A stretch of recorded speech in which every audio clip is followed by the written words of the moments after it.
출애굽기 1편 고통 속에 번성하는 이스라엘. 옛날 이스라엘 백성들이 요셉 덕분에 애굽 땅에 정착하여 살던 때가 있었습니다. 야곱과 그의 아들들 곧 이스라엘의 가족들이 애굽으로 내려온 이후 세월이 흐르면서 그들은 점점 번성하기 시작했습니다. 세대가 바뀌고 또 바뀌는 동안 그 수는 셀 수 없을 만큼 많아졌고 땅에 가득할 정도로 크게 늘어났습니다. 그런데 시간이 흘러 요셉을 알지 못하는 새로운 왕이 애굽에 일어나게 됩니다. 그 왕은 이스라엘 백성을 바라보며 마음의 두려움을 품게 됩니다. 이 백성이 우리보다 많고 강해지면 전쟁이 일어날 때 우리를 떠나 우리의 적과 손을 잡을지도 모른다. 왕은 그렇게 생각하며 그들을 억누를 방법을 찾기 시작했습니다. 그래서 애굽 사람들은 이스라엘 백성 위에 감독들을 세워 무거운 짐을 지우고 고된 일을 시켰습니다. 그들은 벽돌을 만들고 성을 쌓으며 땀과 눈물 속에서 힘든 날들을 보내게 되었습니다. 하지만 이상한 일이 일어났습니다. 고통을 당할수록 그들은 오히려 더 많아지고 더 강해졌습니다. 이 모습을 본 애굽 사람들은 점점 더 두려워하게 되었고 마침내 이스라엘 백성을 더욱 혹독하게 다루기 시작했습니다. 그들은 거친 노동으로 이스라엘 사람들의 삶을 괴롭게 만들었고 하루하루가 고통의 연속이었습니다. 그러나 그것으로도 부족하다고 느낀 왕은 더 무서운 명령을 내립니다. 히브리 산파들을 불러 아이를 받을 때 남자아이가 태어나면 그 자리에서 죽이라고 한 것입니다. 하지만 산파들은 하나님을 두려워하는 사람들이었습니다. 그들은 왕의 명령을 따르지 않고 아기들을 살려주었습니다. 왕이 그 이유를 묻자 산파들은 이렇게 대답합니다. 히브리 여인들은 건강하여 우리가 도착하기 전에 이미 아이를 낳습니다. 그 말에 왕은 어찌할 수 없었습니다. 하나님께서는 이 산파들에게 은혜를 베푸셨고 그들의 집을 세워주셨습니다. 그리고 이스라엘 백성은 더욱 번성하고 강해져 갔습니다. 그러자 왕은 마지막으로 더 잔인한 명령을 내립니다. 히브리 사람의 남자아이가 태어나면 모두 나일강에 던져라. 여자아이만 살려두어라. 이렇게 해서 이스라엘 백성의 고난은 더욱 깊어졌고 애굽 땅에는 어두운 그림자가 드리워지기 시작했습니다. 하지만 아무도 알지 못했습니다. 이 절망 속에서 하나님께서 한 아이를 통해 놀라운 구원의 역사를 시작하실 것을. 출애굽기 2편 물에서 건져진 아기 모세.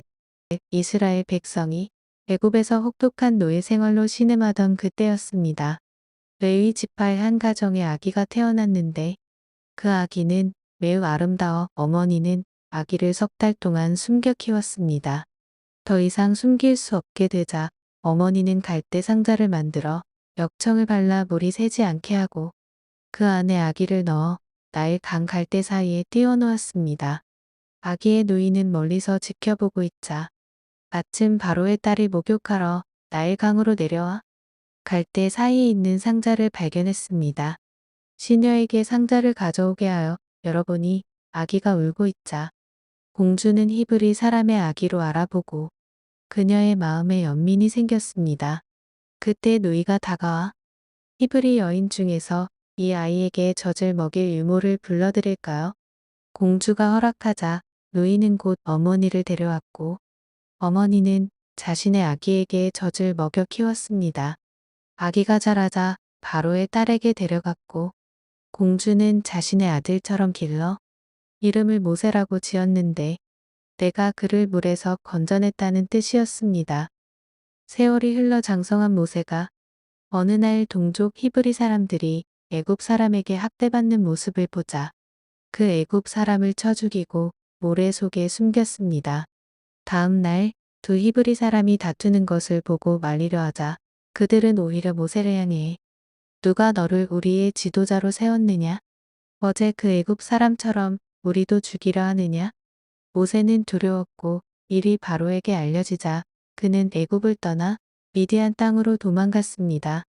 미디안에서 모세는 우물가에 앉아 있었는데 미디안 제사장 딸들이 물을 기르러 오자 목자들이 와서 그들을 쫓아내려 할 때 모세가 일어나 그들을 도와주고 양들에게 물도 먹였습니다.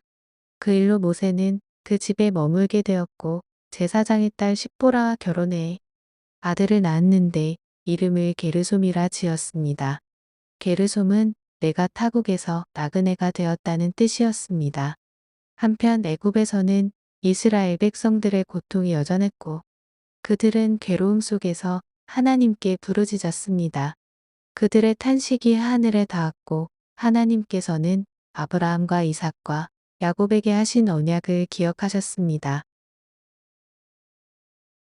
출애굽기 3편 불타는 떨기나무의 부르심 이야기입니다. 모세가 미디안 광야에서 장인 이드로의 양떼를 치고 있었습니다. 어느 날 그는 양들을 이끌고 하나님의 산 호렙에 이르렀습니다. 그리고 그곳에서 놀라운 광경을 보았습니다. 한 떨기나무의 불이 붙어 활활 타오르고 있었지만 나무는 타서 없어지지 않았습니다. 모세는 이 큰 광경을 보리라. 어찌하여 떨기나무가 타지 아니하는가?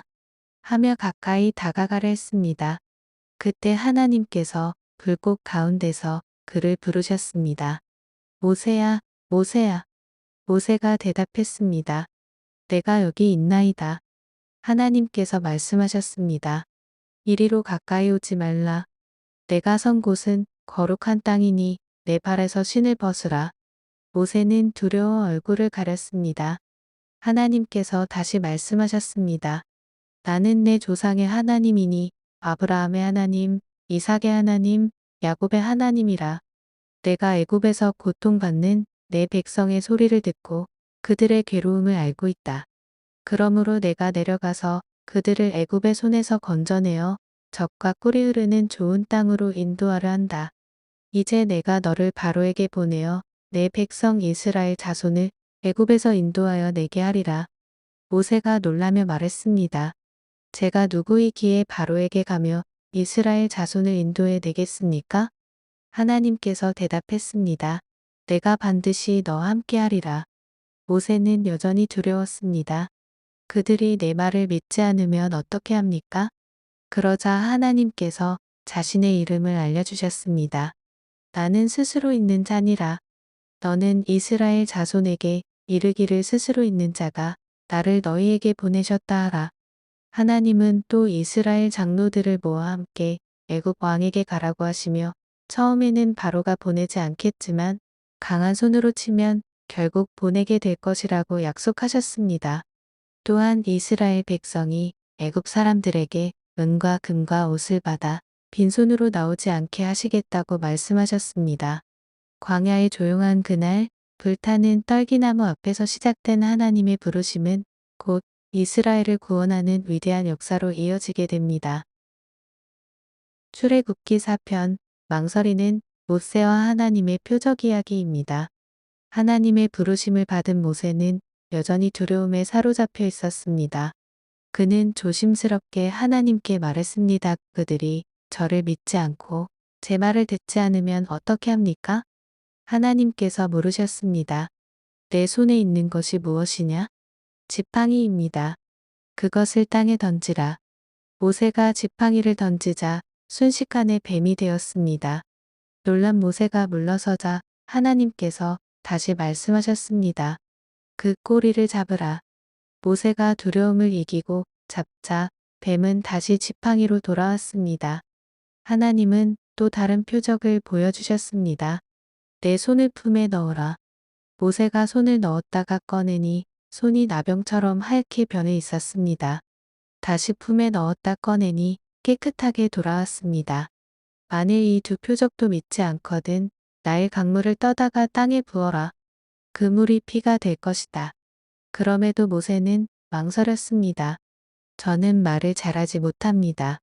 입이 둔하고 혀가 둔합니다. 하나님께서 단호하게 말씀하셨습니다. 누가 사람의 입을 지었느냐? 내가 너와 함께 있어 내가 할 말을 가르치겠다. 그러나 모세는 끝내 말했습니다.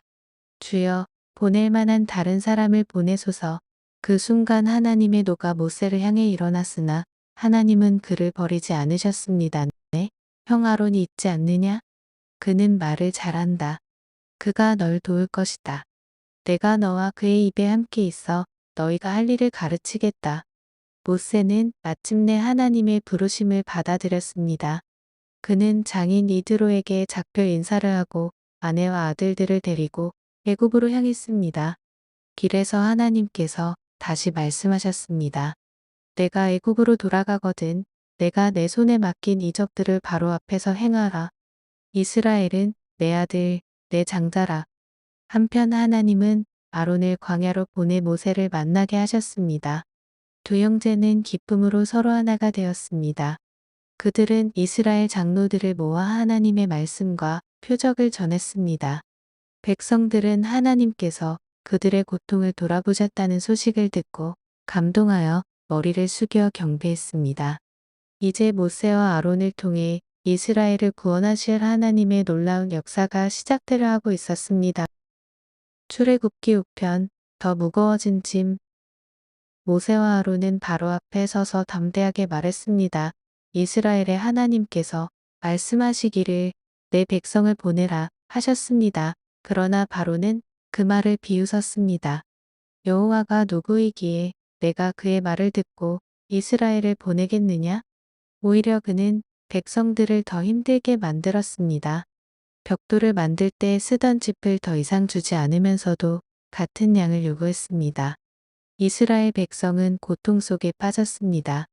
일은 더 힘들어졌고 감독들에게 매를 맞기까지 했습니다. 그들은 모세와 아론을 원망했습니다.